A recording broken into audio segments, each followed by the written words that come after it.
Guys, स्वागत है आपका अपने YouTube चैनल स्टडी विद अमन कुल में। आज हम लाए हैं शिक्षा निदेशालय राष्ट्रीय राजधानी क्षेत्र दिल्ली की कार्यपत्रक नंबर 35 जो कि क्लास 9 के लिए है। विषय आपका विज्ञान है। डेट है जिसकी 29 सितंबर 2021। आप अपना नाम और अपनी कक्षा अध्यापक का नाम लिखेंगे। आज हम अपना चैप्टर गति, जिसमें हम वेग एवं त्वरण के बारे में पढ़ेंगे। वेग क्या होता है? किसी वस्तु की एक निश्चित दिशा में चाल, उसका वेग कहलाती है। यानी कोई वस्तु हमारी जिसकी चाल एक निश्चित दिशा में हो, उसे हम वेग कहते हैं। जैसे हम चाल को v से निरूपित करते हैं, हम वेग को भी इस प्रकार किया जा सकता है। जैसे वेग को भी हम v से ही रिप्रेजेंट करते हैं। अब वेग का फॉर्मूला क्या होता है? विस्थापन बटे में समय। ये वस्तु की चाल ही नहीं अपितु उसकी दिशा का भी ज्ञान देता है। यदि ये एक सदिश राशि है, ये हमारी एक सदिश राशि है जिसका परिणाम चाल और दिशा के परिवर्तन के साथ बदल जाता है। इसका SI मात्रक भी हमारा मीटर प्रति सेकेंड ही है। ये शून्य भी हो सकता है।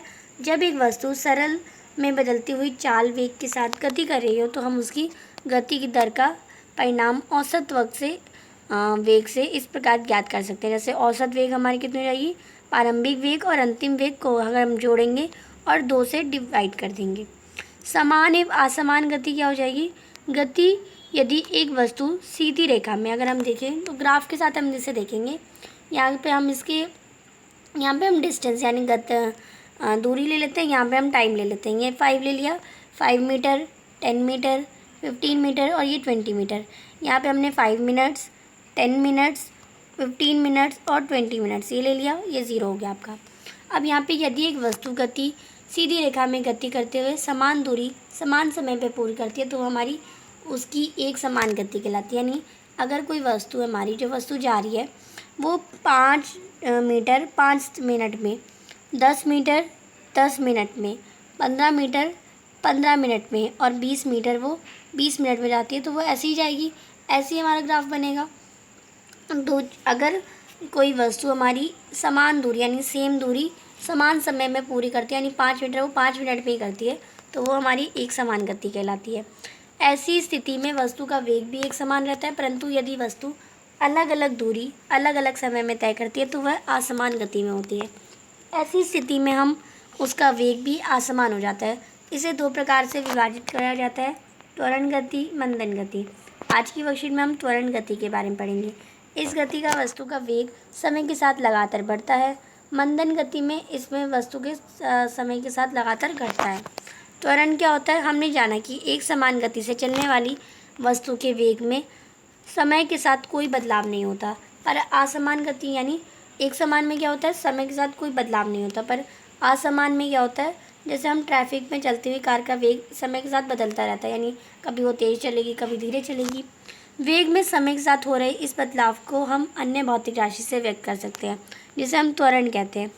इसे सूत्र में A द्वारा व्यक्त किया जाता है।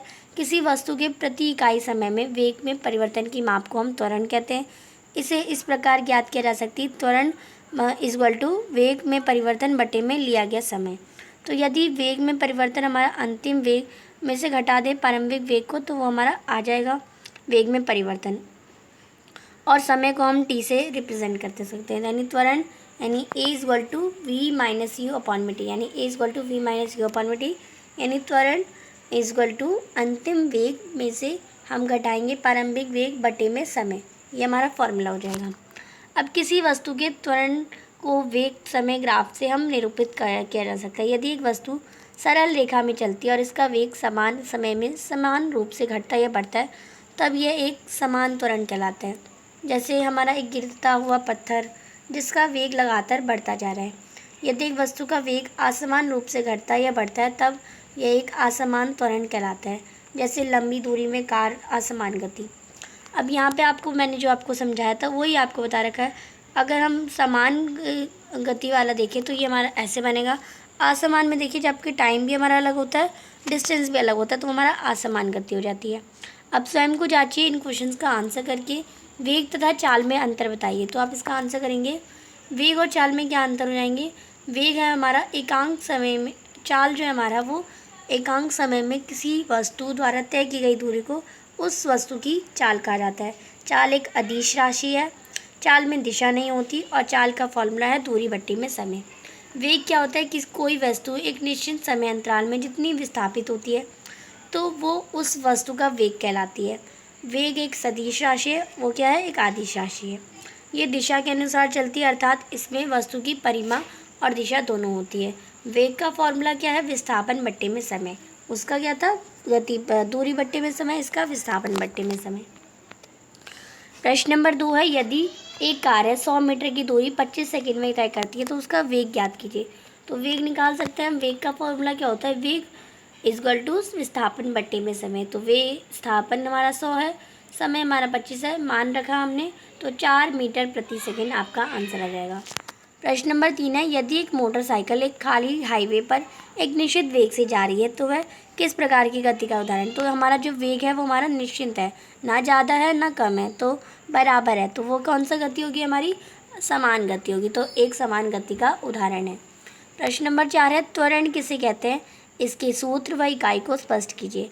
तो त्वरण हमारा किसी वस्तु के प्रति इकाई समय में वेग में परिवर्तन के माप को हम त्वरण कहते हैं। त्वरण का हमारा जो फॉर्मूला हो जाएगा वो वेग में परिवर्तन बट्टे में लिया गया समय, और ऐसा ही मात्रक हमारा मीटर पर सेकेंड अपॉन और इसकी पावर -2, ये हमारा फोर्थ का हो जाएगा।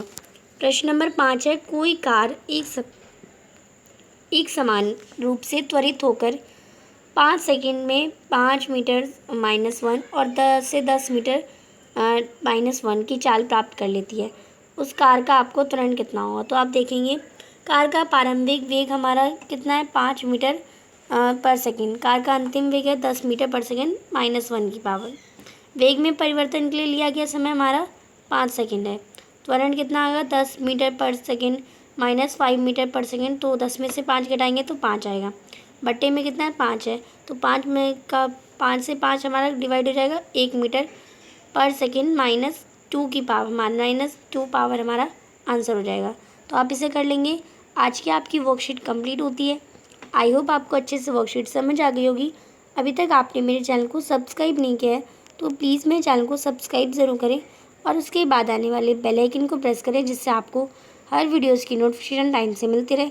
और ये वीडियो अच्छी लगी तो इसे लाइक और शेयर ज़रूर करिएगा। Thanks for watching, bye bye guys.